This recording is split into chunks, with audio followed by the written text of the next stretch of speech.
Assalamualaikum warahmatullahi wabarakatuh. Saya Dewi Safitri dan teman saya Nur Haliza. Kami akan mempresentasikan statistik pendidikan mengenai penyajian data.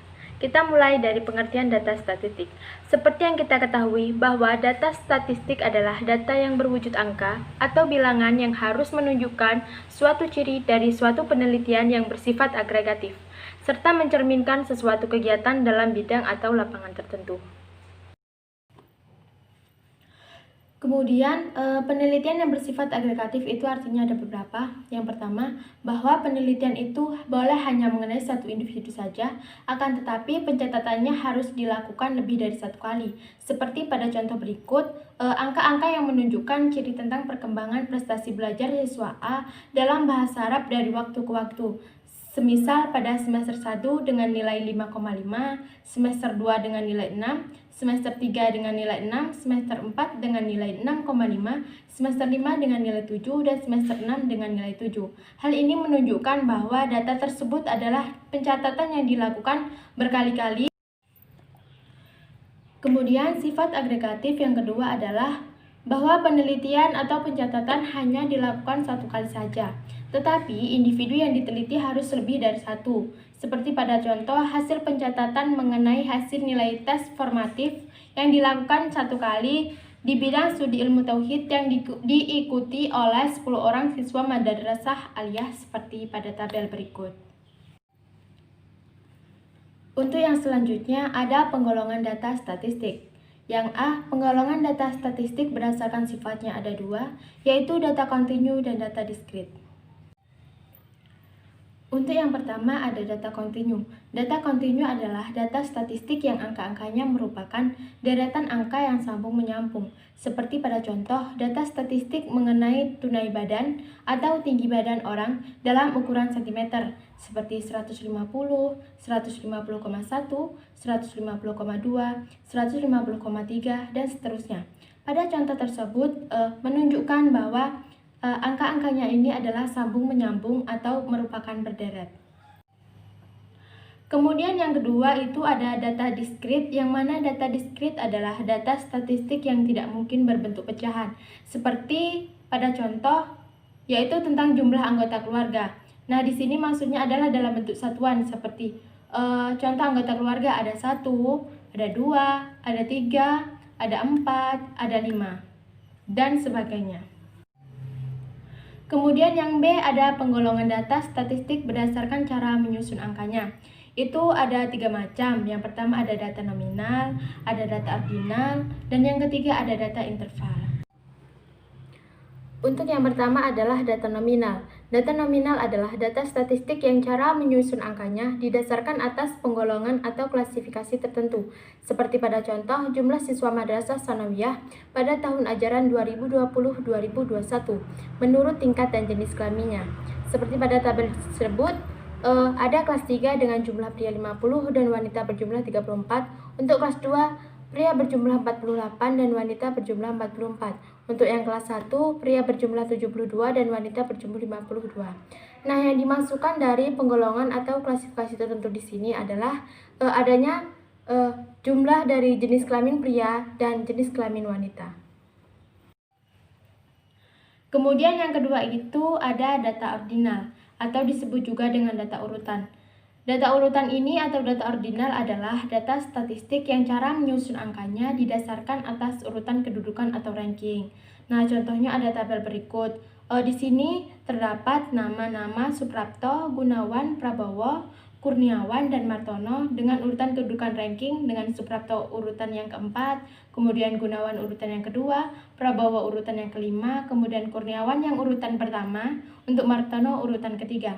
Pada tabel ini menunjukkan bahwa data urutan melalui ranking. Selanjutnya yang ketiga adalah data interval. Data interval adalah data statistik di mana terdapat jarak yang sama di antara hal-hal yang sedang diselidiki atau dipersoalkan. Seperti pada tabel 1 atau 2 tadi, ada angka 1, 2, 3, dan 4. Itu menunjukkan data ordinal karena datanya adalah urutan. Nah, kan data ordinal tadi juga disebut dengan data urutan. Contohnya seperti 1, 2, 3, 4, dan 5. Namun, pada data interval ini terdapat jarak antara angka dan angka, seperti 568, 479, 485, 451, dan 427 itu memiliki jarak-jarak. Untuk yang selanjutnya yaitu tentang penggolongan data statistik berdasarkan bentuk angkanya. Hal tersebut dibagi menjadi dua, yaitu ada data tunggal dan data kelompokan. Yang pertama, ada data tunggal, adalah data statistik yang masing-masing angkanya merupakan satu unit atau satu kesatuan. Nah, contohnya itu data berupa nilai hasil ulangan harian 40 orang siswa PGA dalam bidang studi ilmu jiwa umum sebagai berikut. Pada nilai 40, 71, 54, 67, 59, dan seterusnya masing-masing merupakan angka satu unit atau satu kesatuan. Kemudian untuk yang kedua itu ada data kelompokan, yang mana data kelompokan ini adalah data statistik yang tiap-tiap unitnya terdiri dari sekelompok angka. Contohnya, data berupa nilai hasil ulangan harian 40 orang siswa PGA negeri, tetapi angka-angkanya dikelompokkan menjadi 80 sampai 84, 75 sampai 79, 70 sampai 74, dan 65 sampai 69. Nah, di dalam angka-angka tersebut terdapat angka-angka yang mana angka tersebut itu dikelompokkan. Dalam angka 80 sampai 84 di dalamnya itu terdapat angka 81, 82, 83. Kemudian untuk yang 75 sampai 79 itu di dalamnya ada angka 76, 77, 78. Nah, itulah yang disebut dengan data kelompokan. Untuk yang selanjutnya akan dipresentasikan oleh teman saya, Nurhaliza. Nah, selanjutnya yaitu pembagian data statistik berdasarkan sumbernya. Ditinjau dari segi sumbernya, data statistik dibagi menjadi dua. Yang pertama yaitu data primer, yang kedua yaitu data sekunder. Yang dimaksud dengan data primer adalah data statistik yang diperoleh atau bersumber dari tangan pertama. Contohnya seperti data tentang alumni UIN yang diperoleh atau bersumber dari bagian kemahasiswaan dan alumni UIN. Selanjutnya yaitu data sekunder. Nah, data sekunder itu adalah data statistik yang diperoleh atau bersumber dari tangan kedua. Nah, contohnya seperti data tentang alumni UIN yang diperoleh atau bersumber dari surat kabar masa kini, kedaulatan rakyat, berita nasional, dan sebagainya. Selanjutnya yaitu penggolongan data statistik berdasarkan waktu pengumpulannya. Berdasarkan waktu pengumpulannya, data statistik ini dibagi juga menjadi dua. Yang pertama yaitu data seketika, dan yang kedua yaitu data urutan waktu. Nah, maksud dari data seketika ialah data statistik yang mencerminkan keadaan pada suatu waktu saja.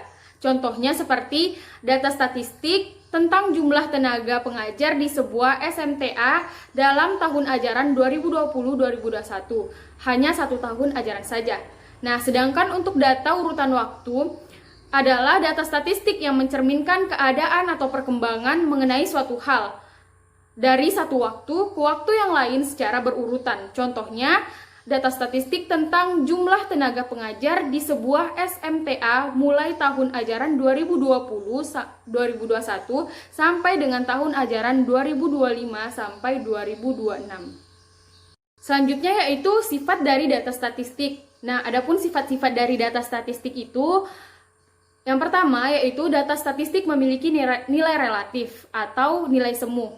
Nilai relatif dari suatu angka atau bilangan adalah nilai yang ditunjukkan oleh angka bilangan itu sendiri. Contohnya seperti nilai relatif bilangan 5 adalah bilangan 5 itu sendiri. Yang kedua yaitu data statistik memiliki nilai nyata atau nilai yang sebenarnya. Nah, nilai nyata dari angka 5 adalah daerah antara 5 sampai 0,5 sampai dengan 5 plus 0,5.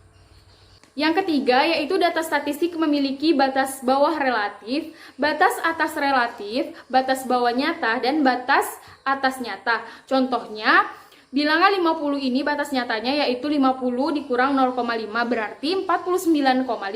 Dan batas atas nyatanya yaitu 50 ditambah 0,5 berarti 50,5. Dan nilai nyatanya yaitu 49,5 sampai dengan 50,5.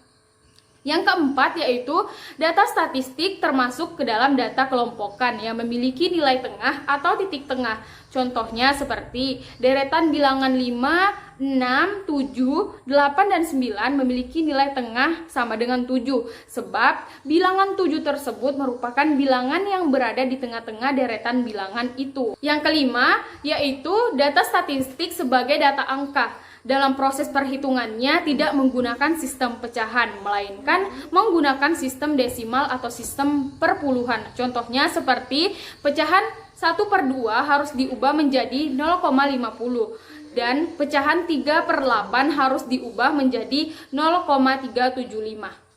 Yang keenam yaitu data statistik sebagai data angka. Jika setelah angka di belakang tanda desimal atau tanda koma terdapat bilangan yang besarnya 50 atau kurang dari 50, maka bilangan 50 atau bilangan yang besarnya kurang dari 50 itu dianggap sama dengan 0. Dan bilangan 0 itu ditambah kepada bilangan nomor 3 yang terletak di belakang tanda desimal. Contohnya seperti 0,1134892 dibulatkan menjadi 0,113.